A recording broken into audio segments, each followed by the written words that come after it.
gioco a calcio balilla, non voglio mai essere disturbato.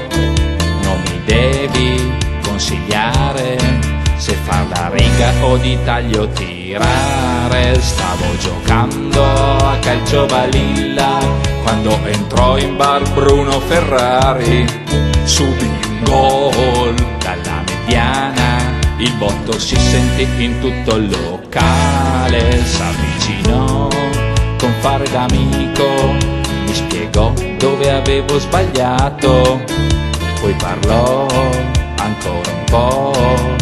Mi fermai e gli dissi: ascolta, metti il dito qui, senti come c'è caldo. Metti il dito qui, senti come c'è caldo. E con il portiere del calcetto l'unghia del medio gli ho infranto. La la la la la la la la la. La la la la la la. La la la la la la. La la la la la la.